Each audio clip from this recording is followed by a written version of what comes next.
gee. Prys die Here. Julle is opgewonde, né? Elke keer as ek hier opkom en ek kom nou om te bid en ons doen ons ding, dan moet ek heeltyd met die een oogie oop, né? Want nou met hierdie ding, né, ons eer die Here, is die stage baie kleiner, né? So gewoonlik het ek agter gestaan en het ek geweet, ek het so 'n paar meters om te beweeg, maar hier is nou 'n nuwe ding. So as ek nou hier begin en ek val, die Gees sal my optel, verstaan julle, né? Ons eer die Here. Anyway, as jy jou Bybel by jou het, kan jy saam met ons blaai. Ons is vanoggend in die boek van Nehemia. Ons gaan in Nehemia 4 wees, vanaf vers 1 tot 6. So as jy jou Bybel by jou het, kan jy asseblief saam blaai. Anders dat die woord sou ook op die skerm wees. So, kom ons lees saam. En die woord van die Here sê vir ons vanaf vers 1. Maar toe Sanballat hoor dat ons mure bou, het hy kwaad geword en hom baie geërg. En hy het met die Jode gespot. En voor sy broers in die leer van Samaria gespreek en gesê, wat maak die magtelose Jode? Sal 'n mens hulle laat begaan? Sal hulle offer? Sal hulle dit vandag nog voltooi? Sal hulle die klippe uit die grond oop lewendig maak, al is dit deur brand verniel?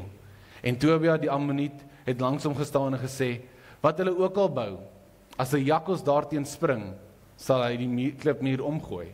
Hoor onse God, dat ons 'n veragting geword het, en bring hulle smat op hulle hoof terug, en gee hulle oor aan plundering in die land van gevangenskap, en dek hulle ongeregtigheid nie toe nie, en laat hulle sondes nie uitgedelg word nie, voor die aangesig, want hulle het u geterg teenoor die bouers. Maar, lawaai woord, maar, ons het die muur opgebou, en die hele muur is tot op sy helfte herstel, en die volk was met hulle hele hart in die werk.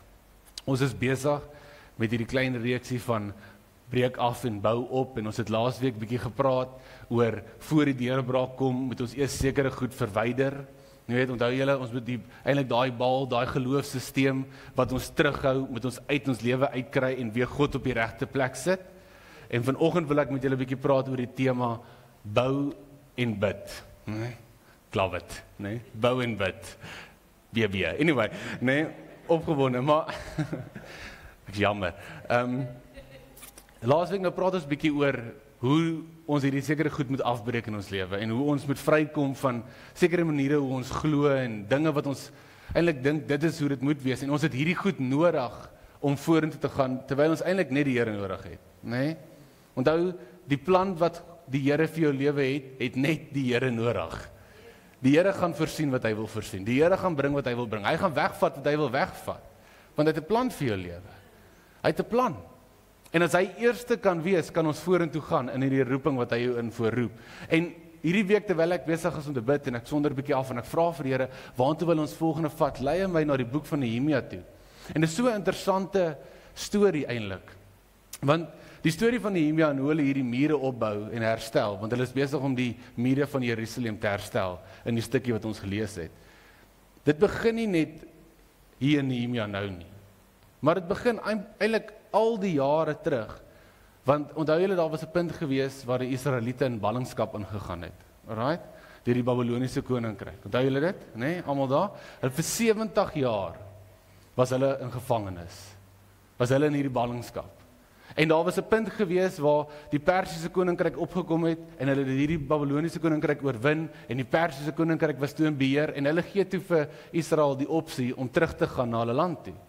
En nie baie nie, maar 'n klompie van hulle het gesê, ons gaan teruggaan na die beloofde land toe. Ons gaan teruggaan na Jerusalem toe.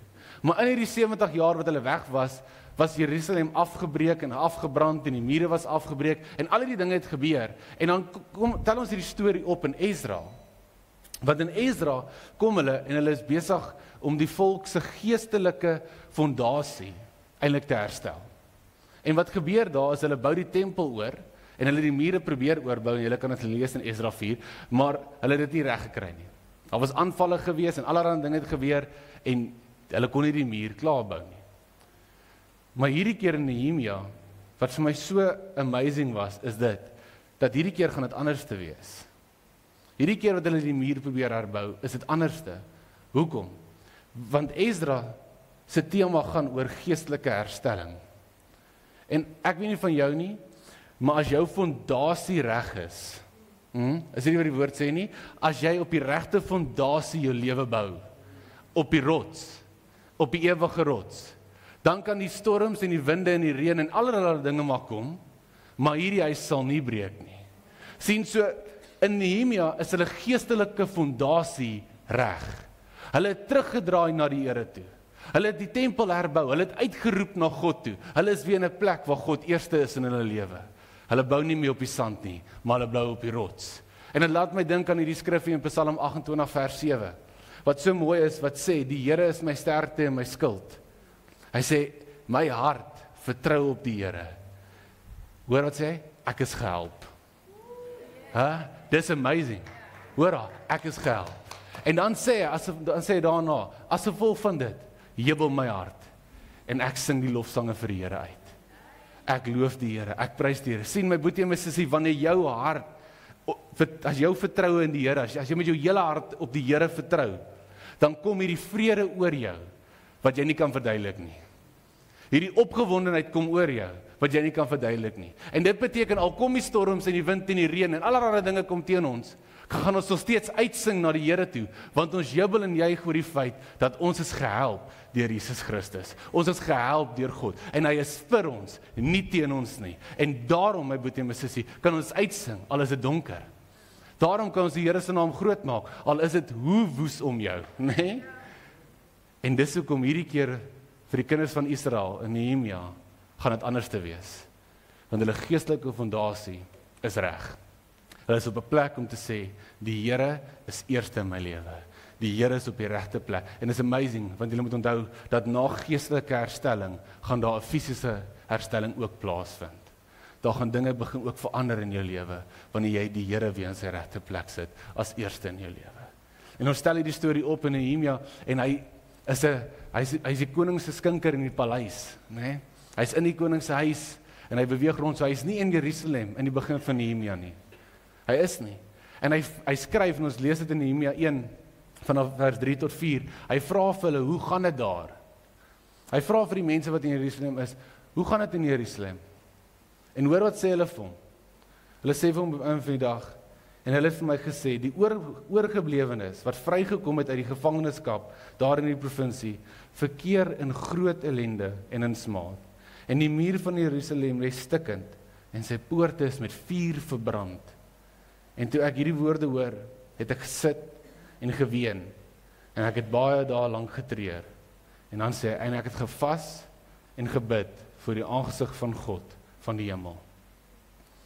Ek lees hierdie stukkie hierdie week, en ek lees hoe Nehemia vra oor hoe gaan dit in Jerusalem. Onthou, hy is nie daar nie. Hierdie groep mense, hierdie groep Israeliete het uitgetrek uit hierdie provinsie uit terug na hulle huis toe. Terug na hierdie stad toe, wat ons vandag nog oorlees. Hierdie stad waar hierdie groot manne van die geloof in beweeg het. Jy weet, Dawid, hulle almal was in hierdie stad as koning. En hy wil uitvind, hoe gaan dit? En jy kan amper sy opgewondenheid hoor, hy wil hoor, hoe gaan dit by die huis? Hoe gaan dit by daai plek? En hulle skryf terug en sê, dis gebrand, dis verpletterd, die mure lê stikkend. En ek kan amper die emosie hoor, hoe hy sê, hy het gehuil daaroor, en hy het getreur daaroor, en hy was ontsteld daaroor. Want hierdie stad wat eendag so groot was, en so amazing was, en waar al die mense beweeg het, is nou amper so 'n spookdorp, afgebreek en verbrand. En ek lees hierdie stukkie, en hy lees oor hoe die mense sê, hulle probeer net oorleef. Voel dit nie partykeer vir jou ook so, dat al wat ons probeer partykeer doen, is net oorleef nie?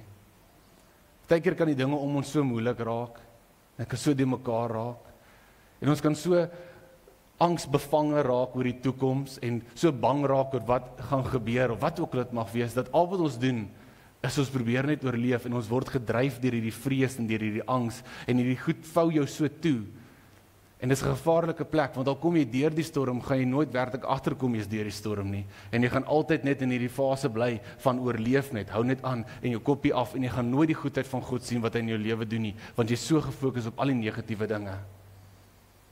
Want ons probeer net oorleef. En my boetie en my sussie, ek wil vir jou vandag sê, dat daar is fases in jou lewe, wat dit gaan gebeur, waar jy gaan moet net staan, en bly staan. Maar dit is nie al waarvoor die Here jou geroep het nie. Ons is nie gemaak om net te oorleef nie. Die Bybel sê dat jy is meer as oorwinnaar deur hom wat jou liefhet. Die Bybel sê daar's planne vir jou vir voorspoed en nie teëspoed nie. Daar's 'n doel, daar's 'n roeping oor jou lewe en ja, daar's tye in jou lewe wat jy gaan moet vas staan en jy gaan moet oorleef en daar's tye wat dit gaan gebeur want jy's in die storm, ek verstaan dit. Maar dit kan nie al wees wat jou dryf is die vrees om net te oorleef nie. Want ons is meer as oorwinnaars.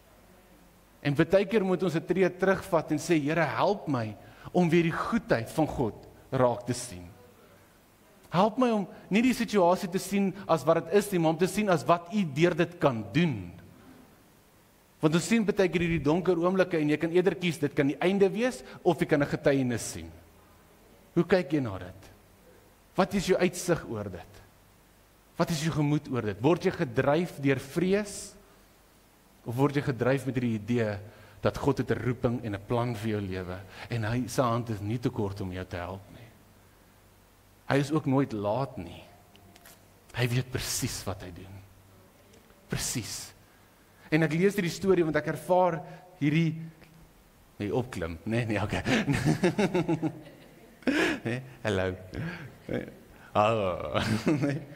Ek het my plek verloor. Anyway, wag, terug aan die storie toe. En Nehemia kom in hierdie plek en hy hoor hierdie storie oor die Israeliete en hoe hulle in hierdie plek bly, man, en dis hierdie emosionele oomblik, né? Want hulle luister oor hierdie stad wat eendag so amazing was en wat nou gebreek is en verbrand is en al hierdie goed, maar wat Nehemia my ook leer in hierdie oomblik is dat ek en jy moet 'n besluit neem partykeer om te sê, alright, ek kan nou kies, ek gaan hier bly, ek gaan in die donker plek bly, of ek kan 'n besluit neem om te sê, ek gaan werk na iets toe. Ek gaan begin beweeg na daai roeping toe wat die Here vir my het. Ek gaan begin beweeg na die lewe toe wat ons so hoor. Want sien wat gebeur is, Nehemia het eers gaan huil en hy het geween en getree. Die Bybel sê vir dae lank. So daar is 'n tyd vir dit. Alright? Daar is 'n tyd vir dit. Maar wat sê hy net daarna? Daarna sê hy het gebid en hy het gevas na die Here toe. Daar kom 'n tyd wat jy moet draai en sê, alright, ek het nou lank genoeg in hierdie plek gebly. Ek het nou lank genoeg in hierdie oomblikke gebly waar ek die victim is oor elke liewe dingetjie wat gebeur. En ek het vanoggend 'n ding so geluister te sê, baie keer is dit wat jy terughou. Want jy dink die hele wêreld is teen jou en jy dink dis altyd iemand anders se skuld, maar baie keer moet jy inkyk en sê, alright, wat kan ek nou doen? Want baie keer vra ons die vraag en sê, wat het ek nodig om vorentoe te gaan? Maar baie keer moet ons die vraag vra, wat kan ek nou doen om vorentoe te gaan? Right, daar's 'n verskil in dit. Want wat gebeur is Nehemia bid. So hy doen alles geestelik wat hy kan doen. Hy doen alles wat hy kan doen in die gees. Hy bid, hy vas, hy vra die Here en party keer doen ons dit. Ons doen alles wat ons kan in die gees. Ons bid, ons worship, ons bid in tale, ons doen alles wat ons kan. En ons wil hê die Here moet 'n situasie verander, maar ons is nie bereid dat ons self verander nie. En dit kan nie werk nie. Ons kan nie die Here vra, Here, kom verander hierdie area van my lewe, maar ek het geen verandering wat in my lewe plaasvind nie. En baie keer wat hier gebeur in Nehemia, is hy ween en hy doen al die dinge, en hy bid, hy doen alles wat hy geestelik kan doen, en dan in Nehemia 2, is hy by die koning in die paleis, en die koning vra vir hom, Nehemia, jy lyk baie hartseer. Wat gaan aan? Hy sê, jy is nie siekie, so jy is seker hartseer. En Nehemia sê vir hom, na die poorte van Jerusalem en die mure lê stikkend en verbrand. En hy doen alles wat hy kan doen in daai oomblik. Sien, baie keer is dit wat die Here van ons verwag. Is nie om uit te figure hoe gaan iets uitspeel nie, maar om uit te figure wat kan ek nou doen? Wat kan ek vandag anders te doen as wat ek in die laaste 10 jaar al in my lewe gedoen het? Hoe anders kan ek na iets kyk vandag as wat ek gister na iets gekyk het? Hoe anders kan ek iemand hanteer of mense hanteer of 'n situasie hanteer anders as gister? Wat kan ek nou doen? Nie hoe gaan dit uitspeel nie, want Nehemia leer ons hierdie amazing soos prinsip wat ons leer in die Nuwe Testament van 2 Korintiërs 5 vers 7. Ja, almal ken hom, nê? Ons loop deur die geloof, ons wandel deur die geloof en nie deur aanskouing nie. Dan ken jy daai storie? We walk by faith and not by sight, hè? Dis almal bumper sticker, nê? Al daai dinge. Maar hy leer ons hierdie ding van, Nehemia het geen idee hoe dit gaan uitspeel nie. Hy weet nie wat die koning gaan sê die oomblik as hy vir hom vra, kan ek die mure gaan herbou nie? Onthou in Esdra 4 het hulle probeer. Hulle het hom probeer herstel, probeer bou, en dit het nie gewerk nie. Hierdie keer vra hy die vraag, kan ek gaan? Hy het geen idee hoe dit gaan uitspeel nie. Maar tog gaan Nehemia in hierdie oomblik, en hy sê, hy vra die vraag, hy doen wat hy kan doen. Hy doen alles wat hy kan. En hy vra, kan ek die mure gaan herbou? En kan ek net gou wil verduidelik hoe amazing die Here is? Want onthou, hy het nie die manne om dit te doen nie. Hy het nie die voorraad om dit te doen nie. Hy het geen idee hoe hy hierdie muur gaan bou nie. Wat is die manier nie? En hoor wat sê die woord, Nehemia 2 vers 8 tot 9. En hy vra die koning, kyk hy druk hom nou so 'n bietjie, né? Jy weet as jy jou pa vra vir R50 en dan gaan jy na mamma toe. Mamma, papa sê ek kan R100 kry as ma ja sê. Jy kyk maar waar is die boundaries, soos waar, en dan druk jy te ver en sê, nou kan jy niks nie, en dan huil jy. Maar Nehemia is nou in hierdie plek. Hy vra die koning, kan ek gaan herbou? En die koning sê, ja, hoe lang gaan dit jou vat? En hy gee vir hom 'n dag, hy sê vir hom 'n tyd, dit gaan so lank vat. En Nehemia dink, hy sê, alright, wag 'n bietjie. Hy het nou ja gesê vir hierdie. En hy vra vir hom, kan jy dalk vir my 'n brief skryf? Nee, hy sê, ek love die Bybel. En dan hy is die skinker, nee, so hy is nou daar, en hy sê, maar koning, kan jy dalk vir my 'n brief skryf? En die koning sê, wat 'n brief? En hy sê, kan jy vir my 'n brief skryf vir die wat jou parklande beheer, dat hulle vir my kan hout bring, en dat hulle vir my die materiaal kan voorsien, en dat hulle vir my die dinge kan gee wat ek nodig het om hierdie muur te bou. En hoor in vers 8, hy sê, en 'n brief van Asaf, opsigter van die park van die koning, dat hy hom hout lewer om die poorte van die vesting van die tempel behoort, met balke uit te lê, en vir die muur van die stad, en vir die huis waarin ek sal intrek. Hoor hoe mooi is dit? En die koning het my dit toegestaan, volgens die goeie hand van God oor my. Hoe mooi is dit? Die oomblik toe hy doen wat hy kan doen, toe voorsien die Here alles wat hy nodig het, om vorentoe te gaan. My boetie en my sussie, ons loop nie deur aanskouing nie, ons wandel in geloof. En wanneer jy alles doen wat jy kan doen, dan kan jy die Here vertrou om by te voeg alles wat jy nie het nie. Dan kan jy die Here vertrou om by te gee alles wat jy dalk nodig het vir die pad vorentoe. Want al wat die Here nodig het, is jou gehoorsaamheid. Is om te sê, Here, ek sal gaan, maak nie saak wat U vir my sê nie. Ek sal wandel, maak nie saak wat U vir my sê nie. En ek sal die tree neem, want dis wat ek kan doen. Ek kan nie beheer hoe dit gaan uitspeel nie. Ek kan nie beheer hoe dit gaan uitgefigure word nie. Maar wat ek kan beheer is wat ek nou doen. En Nehemia beeld dit vir ons uit. Hy sê wat ek kan doen is ek kan die koning vra. En hy vra die koning. En die koning sê is reg gaan. En hy gee tot vir hom perde en ouens wat saam met hom gaan en sekuriteit en allerlei dinge. Nehemia is uitgesort, hoor. Ek sê vir julle, hy's gesort vir die storie. En hy's gepak en hy gaan en hy's uit en hy's op pad om hierdie mure te herbou. Maar soos hy besig is om vordering te maak op die muur, en soos hy beweeg in hierdie plek in om glorie te bring aan God en die mure te herstel, begin daar hierdie ouetjie opstaan met die naam van Sanballat, né?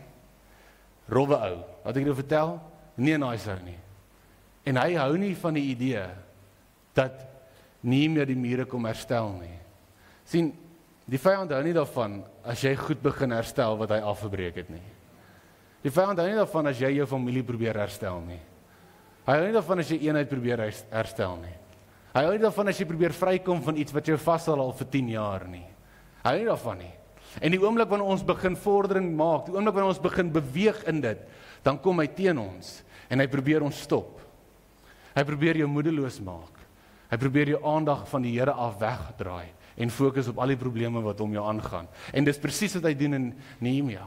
Want hoor wat gebeur, Nehemia 4 vanaf vers 1 tot 3. Maar toe Sanballat hoor dat ons die muur bou, het hy kwaad geword en hom baie geërg. Hy's negatief, nee, hy's negatief oor hulle en hy het die Jode gespot. Hy begin hulle spot en hy sê vir hulle goed soos en hy het voor die broer van die leer van Samaria gesê en gesê wat maak hierdie magtelose Jode? Wat maak hulle? Hy sê sal 'n mens hulle laat begaan, sal hulle offer, sal hulle dit vandag nog voltooi, sal hulle klippe uit die grond op lewendig maak, al is dit deur die brand verniel. En Tobia, die Ammoniet, het langs hom gestaan en gesê, wat hulle ook al bou, as 'n jakkals teen dit spring, sal die klipmuur omgooi. Hy kom hier en hy begin hulle spot, hy begin hulle dreig. En die ding is, my boetie en my sussie, dit is wat die vyand met my en jou ook doen. Hy probeer jou moed steel op 'n einde van die dag. Hy probeer jou in 'n plek kry waar jy moedeloos raak oor wat voor jou lê. En hoor die dreigemente, hoor hoe hy hulle spot. 4 goed. Eerste ding wat hy vir hulle sê is, sal hulle offer. Dit kom neer op hierdie ding van, hy spot hulle om te sê, dink julle as julle bid, dit gaan werk? Dink julle regtig as jy die Here aanroep, gaan hierdie muur herstel word? Hy spot hulle, hy probeer hulle laat begin twyfel in God. En dis nie wat die vyand met my en jou ook doen nie. Tyker bid jy, dan sê die vyand vir jou, dink jy regtig hierdie bid ding werk? Dink jy regtig die Here hoor jou? Dink jy regtig die Here gee om oor jou? Hy kom en hy spot jou en hy probeer jou wegtrek, om jou oë van die Here af weg te haal. En hy begin so om te sê, sal hulle offer? En ek imagine, julle weet ons, ek is so 'n prentjie mense, né? So, hy sê, sal hulle offer? En ek imagine sy mense, lag, né? So, ek het hierdie idee, né? Want hy die storie, Lion King, dan sê ons Mufasa, né? En dan maak hulle Mufasa, né? Say it again, Mufasa, né? Dus, so ek jammer, né? Dis hoe ek hierdie sien, né? Dus ja, hiernakies wat lag, heel tyd. Anyway, vergewe my. En dan, dis die eerste ding wat hy sê, sal hulle offer? Lag hulle. Tweede ding, sal hulle dit vandag nog voltooi? Hy spot hulle om te sê, weet julle hoe groot werk is hierdie? Weet julle wat julle alles gaan moet doen om hierdie muur reg te kry? Dink julle regtig julle gaan dit kan doen? As die manierie. Hy probeer hulle mismoedig maak. Volgende wat hy vir hulle sê is, sal hulle die klippe weer lewendig maak? Hierdie klippe wat afgebrand is, hierdie dinge wat verniel is, dink jy regtig jy kan herstel wat afgebreek is in jou lewe? Dink jy regtig jy kan herstel hierdie familie wat jy al vir die laaste paar jaar uitmekaar uittrek? Dink jy regtig jy kan jou verhouding tussen jou kinders herstel? Dink jy regtig jy kan hierdie verslawing herstel? Dink jy regtig dit kan gebeur? Dink jy regtig jy kan hierdie klippe wat gebrand is weer lewendig maak en weer gebruik? En die volgende wat hy sê is, hy sê al spring al jakkals teen hierdie muur op, gaan die muur omval. Hy probeer eintlik vir hulle sê, dat moenie worry oor wat hulle doen nie, want dit gaan in elk geval nie hou nie. Jy ooit probeer 'n verandering in jou lewe bring, en dan hoor jy daai stemmetjie wat vir jou sê, kom probeer jy ooit, jy gaan in elk geval in 'n week van 'n half weer sukkel. Oor 'n week van 'n half val jy in elk geval terug, dit gaan nie hou nie. Partykeer is dit mense, partykeer is dit gedagtes, maar op een of ander manier, die gespottery wat Nehemia beleef het in Nehemia 4, beleef ek en jy dit ook vandag, wanneer ons begin beweeg in die roeping wat die Here vir ons het. Of hy kom sê vir jou, dit gaan nie gebeur nie, of hy kom sê vir jou, dit gaan in elk geval nie hou nie, of hy kom sê vir jou, dat, wat dink jy die gebed ding gaan werk? Ek het altyd so sê ding, ek sê dit nog steeds, ek sê altyd, ons bid nie vir niks nie. Ek glo dit, ons bid nie vir niks nie. Die Here hoor elke gebed, hy antwoord dalk nie elke gebed as 'n ja nie, maar hy hoor elke gebed. En baie keer sê hy nee, al wil ek baie graag jy moet ja sê. Maar ek weet hy hoor dit. Maar hierdie gespottery kom voor in ons lewe ook vandag. Dalk net op 'n ander manier, dalk net deur ander mense, dalk deur gedagtes, dalk deur situasies, ek weet nie. Maar hier kom die vyand en hulle spot van Nehemia en sê, hierdie gaan nooit gebeur nie. En ek love die Bybel, want in vers 6, dan sê die woord van God, maar ons het die muur opgebou, en die hele muur is tot sy helfte herstel, en die volk was met hulle hele hart in hierdie werk. Ten spyte van wat die vyand hulle kant toe gegooi het hulle nog steeds aanhou bou aan die muur. Ek wil hê jy moet vandag weet, dit maak nie saak wat teen jou kom nie. As God vir jou is, kan ons nog steeds vordering maak, al word daar dinge na ons kant toe gegooi. En die Here is so goed, dat hy sal die klippe vat wat mense jou mee gooi, en hy sal vir jou huisie bou. Nee? Hoekom? Want God is in beheer. Dit is 'n bietjie laat op die klap van nog, kom aan, hè, ons eer die Here. Julle klap net voor ek gaan, en hou my nie, anyway, ek skalmeer nou weer. Dit is so lekker, ek sê vir julle, my ma sê altyd vir my, ek entertain myself op stage. So, dan, dis reggie, dan, baie keer op Facebook kan jy nie hoor as julle lag nie, nee? So dan vertel ek 'n grappie, en dan lag ek. En dan vra my ma my, lag hulle ooit? Dis maar. Ek weet nie, ek lag. Ek weet nie, nee. En Nehemia kom op hierdie plek, terug in die woorde. Nehemia kom op hierdie plek en hy sê, ten spyte van alles wat julle na ons kant toe gegooi, ten spyte van al die gespottery, al die dinge wat jy sê, al die leuns, alles, bou ons nog steeds hierdie muur. En daar is 'n baie belangrike waarheid in hierdie stukkie, wat ek en jy kan huis toe vat, en dit is hierdie, dat wanneer hierdie gespottery kom, moet ek en jy kan bly staan, ten spyte van wat die vyand na jou kant toe gooi. Ons gaan moet bly staan en sê, Here, ek weet hierdie vleisters kom, ek weet hierdie dinge kom, ek weet die vyand probeer my keer, ek weet hy probeer my stop, maar dit gaan my nie stop nie. Hier is so 'n mooi versie wat ek hierdie week gelees het, nê? Hebreërs 10 vanaf vers 39. Ek wil dit in Engels lees, nê? Ek het dit nou vanoggend op die Engels, is dit, hoorie. But we do not belong to those who shrink back and are destroyed, but to those who have faith and are saved. Kyk hoe mooi is dit. We do not belong to those that shrink back and are destroyed. Wanneer die vyand teen ons staan, dan stink ons nie terug en sê, "Ag nee, net nie nou nie." Ons bly staan in geloof en weet wie beklei vir ons en doen wat ons nou moet doen om vorentoe te gaan in die beloofde land wat die Here vir ons het. Nehemia bly staan, hulle hou aanbou, hulle hou aan die Here vertrou, hulle hou aan hierdie dinge doen, en kan ek julle net vertel hoe amazing die woord is? Die Bybel is so cool, né? Want Sanballat en Tobia, hierdie twee mense, is van 'n ander nasie, alright? Hulle is ander nasies wat teen die Israeliete kom, maar hulle val almal onder die mag van die Persiese koninkryk. Hier is amazing. Hulle het hulle probeer maak stop. Hulle kon hulle nie maak stop nie. Hulle kon nie intree en sê, vandag stop jy nie. Hoekom? Want hulle het nie die mag gehad om dit te doen nie. Hoekom? Want Nehemia was beskermd deur die koning van die Persiese ryk. En Sanballat en Tobia het onder die Persiese ryk se mag geval. En ek weet nie vir wie dit moet wees vanoggend nie, maar ek wil vandag vir jou sê, dat jy is beskermd onder die koning. Jy is beskermd onder die koning en wat hy vir my en jou gedoen het. En daar is 'n Bybelversie in Openbaring 1 vers 17 tot 18 wat Jesus vir ons sê, en hy sê, ek het voor hom neergeval soos 'n dooie, en hy het sy regterhand op my gesit, en hy het opgestaan en hy gesê, ek is die lewende, ek is die een. En dan sê hy, ek het die sleutels.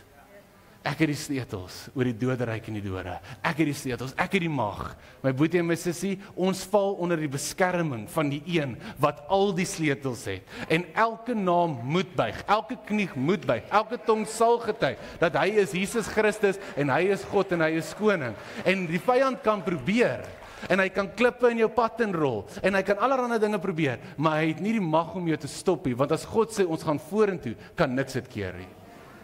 En net soos Sanballat onder die Persiese koninkryk se mag geval het, val die vyand ook onder die mag van God.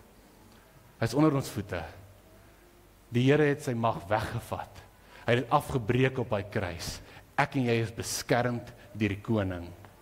En dit is belangrik, want ons gaan moet bly staan, want ek lees hierdie stukkie hierdie week in vers 14, in Nehemia 4 vers 14. En ek lees dit en ek lees hoe hy sê, en ek het dit gesien en my opgerig aan die elders en die leiers van die ander mense gesê. Julle moenie bang wees nie. Dink aan die grootte en gedigte God. Hoor al, dink aan hoe groot julle Here is. Moenie bang wees nie, dink aan hoe groot God is. En dan hoor hy sê, waar is ek nou? En veg vir julle broers, julle seuns en julle dogters, julle vroue en julle huise. Boetie my sussie, dit is belangrik dat jy vandag weet dat jy moet bly staan, want party van ons is besig om bloedlyn vloeke te breek. Jy is besig om goed te breek wat al vir ewig in jou familie is. Egskeiding is nog vir ewig in jou familie. Verslawing is vir ewig in jou familie. En jy moet bly staan in die geloof, want dit gaan stop by jou deur die krag van Jesus Christus. Want ons veg vir ons huise. En ons veg vir ons families. En ons bly staan vir die toekoms wat vorentoe kom. Hoekom? Want dalk het die Here jou uitgekies om dit te stop. Die Here het jou gekies om hierdie bloedlynvloek te breek. Die Here het jou gekies om die verslawing in jou familie te breek. En ek en jy moet bly staan in hierdie oomblik. En onthou wie is ons God. Onthou hoe groot ons Here is. En die enigste manier hoe ek en jy gaan bly staan, die enigste manier hoe ek en jy, wanneer die aanvalle kom, gaan kan bly staan en nie in terugkruip soos die wat destroyed is nie.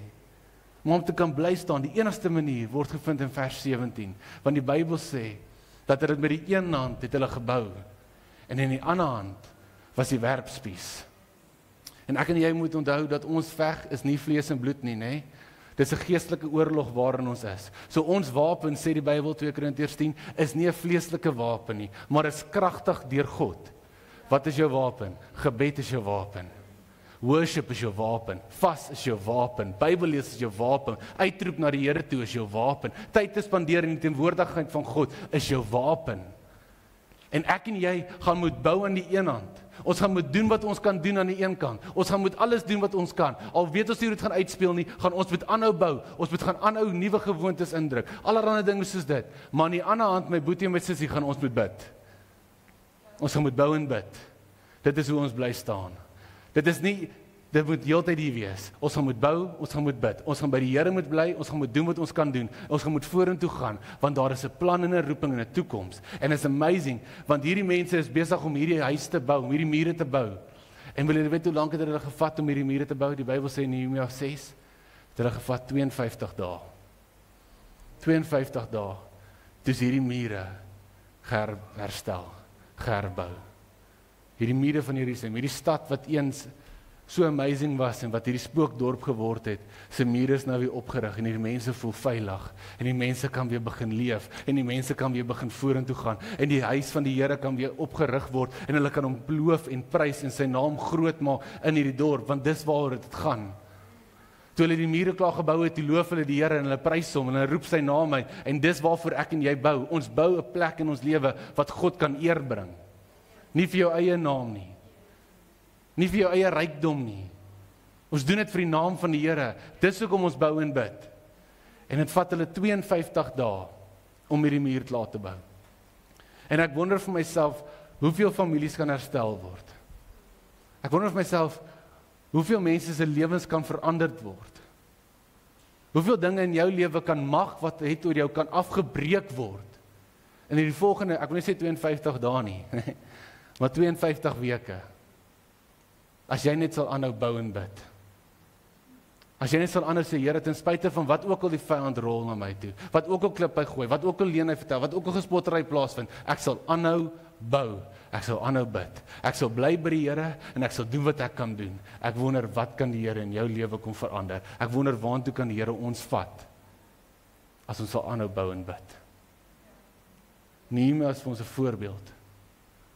Nehemia gee vir ons hierdie uitweg om te sê, luister, met een hand beklei jy, met een hand bou jy. En jy los die eindresultaat vir die Here. En in daai muur het God al sy eer gekry. En my boetie en my sussie, ek wil vandag vir jou sê, dat wat ook al die Here deur jou lewe gaan bou, maak seker, jy gee hom die eer vir dit. Maak seker jy draai terug en sê, Here, hierdie muur is u muur. Hierdie lewe is u lewe. Daarom sal ek bou en bid. Amen? Amen. Gee die Here lekker hande klap. Ek wil julle vanoggend vra dat ons dan nou afsluit met gebed en omwin, waar is julle? Ons het vir ons 'n koortjie insit, né?